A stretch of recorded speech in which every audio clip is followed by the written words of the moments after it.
Movie के शुरू में हमें एक लड़की दिखाई जाती है जो स्केटिंग कर रही थी। उसके साथ एक आदमी भी होता है जो उससे बुरी तरह से पेश आ रहा था। इस लड़की का नाम नताशा था। अब ये आदमी कौन है इसके बारे में हमें आगे पता चलेगा। इसके बाद नताशा वॉशरूम में जाती है जहाँ पर वो एक लड़की को हेल्प करने के लिए कहती है, लेकिन वो लड़की उसकी लैंग्वेज नहीं समझ पाती। तभी नताशा को वो आदमी देख लेता है और उसकी बातों को सुन लेता है। इसके बाद कहानी फ्लैशबैक में जाती है और हम 8 साल की नताशा को देखते हैं जो अपने डेट के साथ एक बार में जाती है। वो वहाँ पर काफी एंजॉय कर रही थी। फिर अगले दिन जब वो सोकर उठती है तो उसकी मॉम उस पर काफी गुस्सा करती है क्योंकि वो आज स्कूल जाने के लिए काफी लेट हो चुकी है। खैर हम आपको बता दें कि नताशा के मॉम और डेट का काफी टाइम पहले ही डिवोर्स हो चुका था और उसे अपने डेट के साथ देख कर के उसकी मॉम उस पर काफी गुस्सा करती और चिल्लाती थी। पर नताशा अपनी मॉम को बगैर कुछ कहे जल्दी से तैयार हो जाती है स्कूल के लिए, लेकिन उसकी मॉम अभी भी चुप नहीं होती।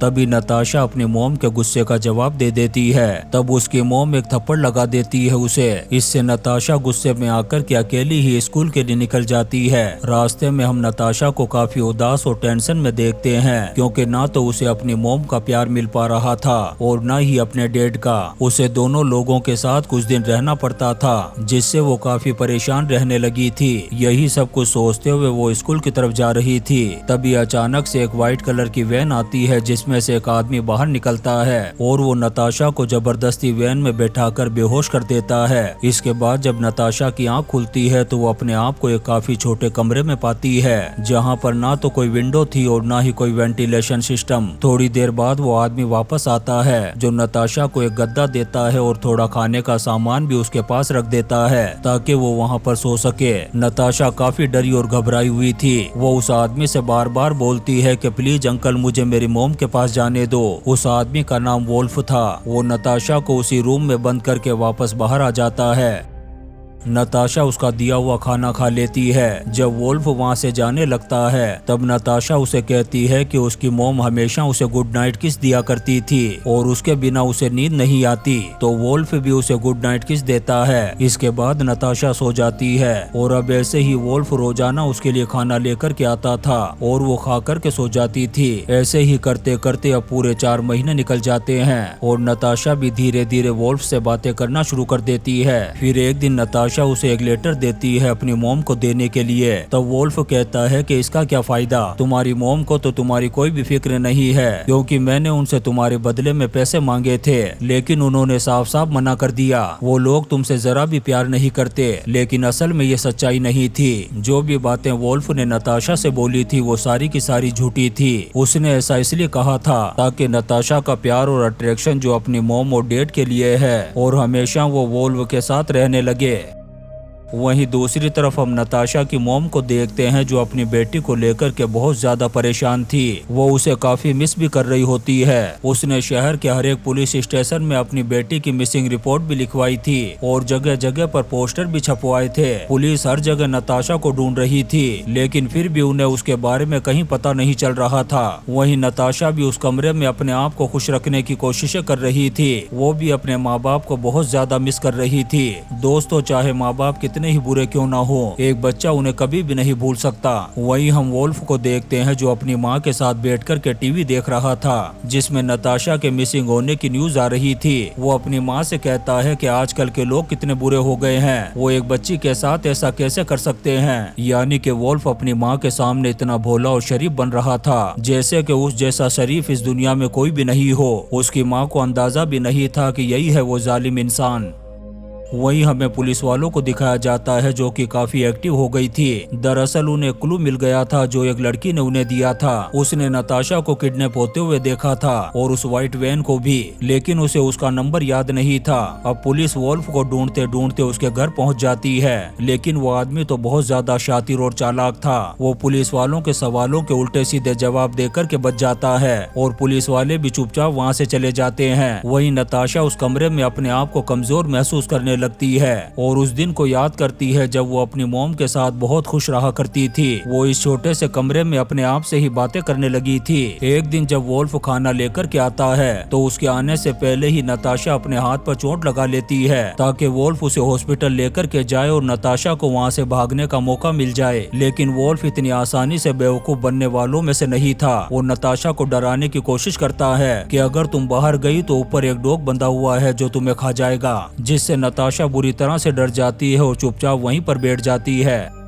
अब ऐसे ही वक्त गुजरता है और 4 साल बीत जाते हैं। अब नताशा भी टीनेजर हो गई थी। यहाँ नताशा के रूम में हम टेलीफोन जैसी एक चीज देखते हैं जिससे ऊपर के रूम से वोल्फ उससे बातें किया करता था। वो उससे खाना मांगती है लेकिन वो उसे नहीं देता। फिर कुछ दिनों बाद नताशा को पीरियड्स आना शुरू हो जाते हैं। वो इसके बारे में वोल्फ को बताती है और कहती है कि मुझे शाल लेना है, लेकिन वोल्फ उसकी बात नहीं मानता। थोड़ी देर के बाद वोल्फ उसकी बात को मान लेता है और अब 4 साल में पहली बार नताशा बाहर की दुनिया देखती है। वोल्फ उसे लेकर के जाता है वॉशरूम में और वो इतना इनसिक्योर होता है कि नताशा को अपने ही सामने नहाने के लिए कहता है। इसके बाद वो दोबारा बेसमेंट में ले जाकर के छोड़ देता है उसे। अगले दिन वोल्फ की मॉम कुछ दिनों के लिए घर से बाहर जा रही थी। वो जब अपने बेटे की टी शर्ट पर एक लड़के के बाल को देखती है तो बहुत खुश हो जाती है और कहती है कि चलो अच्छा हुआ, वरना मुझे तो लग रहा था कि तुम कोई गे हो। ये सुनकर के वोल्फ का दिमाग खराब हो जाता है क्योंकि उसकी मॉम उसे छक्का समझ रही थी। अब वोल्फ गुस्से में बेसमेंट में जाता है और नताशा को गंजा कर देता है। थोड़े ही दिन बाद क्रिसमस आ जाती है और वोल्फ नताशा को गिफ्ट देता है बहुत सारे और उसे एक नया नाम भी देता है वीवी। लेकिन नताशा को देखकर के लग रहा था कि वो इस नाम से बिल्कुल भी खुश नहीं है। उधर क्रिसमस पर नताशा की मॉम अपनी बेटी को बहुत ज्यादा मिस कर रही थी। वो दुआ करती है कि जल्द से जल्द वो उसे मिल जाए। वहीं वोल्फ अब नताशा से घर के सारे काम करवा रहा था और भारी भारी चीजें भी उसे उठवाता है। फिर वो नताशा से कहता है कि आज तुम्हें मेरे साथ सोना होगा। अगले दिन जब वोल्फ बाहर जा रहा था तब नताशा उसे कहती है कि प्लीज मुझे भी साथ ले चलो। वोल्फ कहता है कि जब तुम अच्छा बिहेव करने लगोगी तब मैं तुम्हें स्नो डाइविंग करने के लिए साथ ले जाऊंगा, इसलिए तुम अभी के लिए नीचे जाओ। अब नताशा भी उसकी बात को मान लेती है और नीचे चली जाती है। इसके बाद वोल्फ ग्रोसरी स्टोर जाता है और घर के लिए कुछ सामान खरीदता है। फिर जब वो घर आता है तो नताशा कहती है कि प्लीज मुझे एक बार गार्डन में जाने दो। वोल्फ उसकी बात मान लेता है और उसे लेकर के जाता है गार्डन में। वहाँ जाकर के नताशा को बहुत ही अच्छा फील होता है क्योंकि वो कई सालों बाद खुले आसमान के नीचे आई थी। अगली सुबह नताशा और वोल्फ जब खाना खा रहे होते हैं तब नताशा का खाना खत्म हो जाता है और वो इतनी ज्यादा भूखी होती है कि वोल्फ का खाना खाने लगती है। इससे वोल्फ का दिमाग खराब हो जाता है और वो मारना शुरू कर देता है नताशा को। वो एक बार फिर से उसके बाल काटने की कोशिश करता है लेकिन इस बार नताशा रोक लेती है उसे। फिर अगले दिन वोल्फ नताशा को लेकर के पहली बार बाहर जाता है। वो नताशा को डराने की भी कोशिश करता है कि अगर तुमने भागने की कोशिश की तो तुम्हें गोली मार करके नासा के रॉकेट में बिठा दूंगा। वहीं नताशा अभी भी नासमझ थी। वोल्फ उसके दिल में अपना डर भर करके अपने साथ रखना चाहता था। नताशा बाहर के लोगों को खुश देख करके खुद भी बहुत खुश हो जाती है क्योंकि उसने इतने साल एक बेसमेंट में गुजार दिए थे। अब ग्रोसरी स्टोर में वोल्फ थोड़ी देर के लिए उसे अलग हो जाता है। यहाँ नताशा को एक बेहतरीन मौका नजर आता है उसकी कैद से आजाद होने का, लेकिन वो ऐसा नहीं कर पाती क्योंकि उसके दिलो दिमाग में वोल्फ का इतना ज्यादा डर बैठ गया था कि वो इस शानदार मौके को भी अपने हाथ से गंवा बैठती है। इसके बाद वो घर आकर के बहुत ज्यादा रोती है कि काश मैंने इस मौके का फायदा उठा लिया होता। इसके बाद वोल्फ उससे घर के सारे भारी काम करवाता है जिसे करने में उसे बहुत ज्यादा परेशानी हो रही थी। वोल्फ उसकी वीडियो भी बनाता है। फिर रात को वो नताशा के पास आकर के कहता है कि आज हमारी वेडिंग नाइट से है। इतना कहने के बाद वो उसे गलत तरीके से छूने लगता है।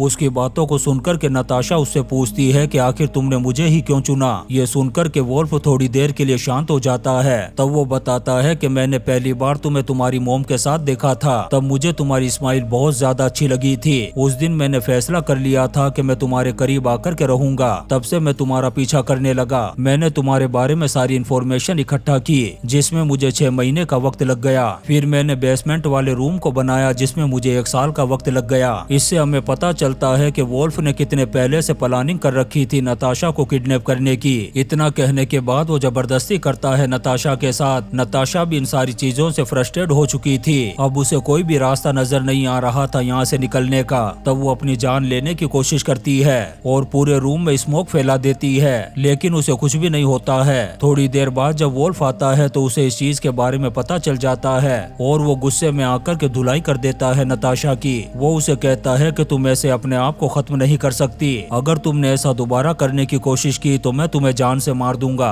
यहाँ हम देखते हैं कि नताशा टिश्यू पेपर में वो सारी चीजें लिखा करती थी जो वोल्फ ने उसके साथ की थी, यानी कि वोल्फ ने उसे कहां कहां और कब कब मारा। वो अपने साथ हुए पल पल की बातें भी उन टिश्यू पेपर्स में लिख रही थी। अब ठंड का मौसम आ चुका था, सारे लोग स्नो डाइविंग करने के लिए जा रहे थे। वोल्फ भी नताशा को लेकर के जाता है। यहाँ वही सीन आता है जो हमने मूवी के शुरू में देखा था। नताशा स्नो डाइविंग करने के बाद वॉशरूम में जाती है जहाँ उसे वही लड़की मिलती है जिसे उसने हेल्प करने के लिए कहा था, लेकिन वो उसकी लैंग्वेज को समझ नहीं पाती। तभी बाहर खड़ा वोल्फ उसकी बातों को सुन लेता है और घर लाकर के नताशा को मारता है बुरी तरह से। नताशा दोबारा से उन सारी चीजों को टिश्यू पेपर पर लिख कर के रख लेती है। अब नताशा 18 साल की हो चुकी थी और उसे यहाँ रहते हुए 2908 दिन हो चुके थे, यानी कि पूरे 7 साल। वोल्फ नताशा को एक ड्रेस ला करके देता है जिसे पहन करके वो उसके साथ डांस करता है। कुछ दिन बाद वो नताशा से कहता है कि वो वैन को साफ कर दे क्योंकि मैं उसे बेच रहा हूँ ताकि मुझे कुछ पैसे मिल जाए, क्योंकि उसकी सेविंग अब खत्म होती जा रही थी। अब नताशा भी वैन को साफ करने के लिए चली जाती है। तभी उसे मेन गेट नजर आता है जो खुला हुआ था। नताशा सोचने लगती है कि क्यों न यहाँ से भाग जाऊं। तभी वोल्फ आ जाता है जो नताशा को बुरी तरह से पकड़ने लगता है। तभी अचानक से वोल्फ के पास एक कॉल आता है जो कि वैन को खरीदने वाले आदमी का था, जिसकी वजह से वोल्फ चला जाता है यहाँ से।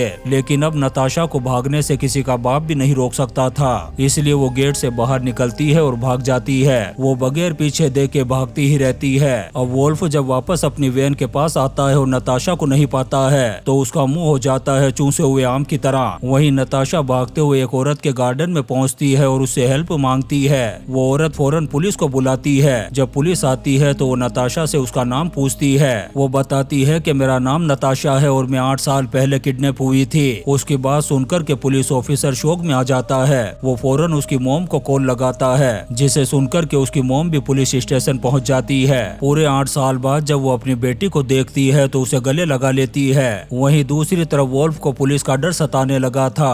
उसे अपनी गलती का भी एहसास हो गया था, जिसकी वजह से वो ट्रेन के आगे कूदकर अपने आप को बैठा लेता है नासा के रॉकेट में। और इसी सीन के साथ ये शानदार मूवी 3096 डेज खत्म हो जाती है। दोस्तों, हम आपके लिए ऐसी ही इंटरेस्टिंग मूवीज एक्सप्लेन करते रहेंगे, तो आप चैनल को सब्सक्राइब जरूर करें और लाइक और कमेंट्स भी करें। Thank you.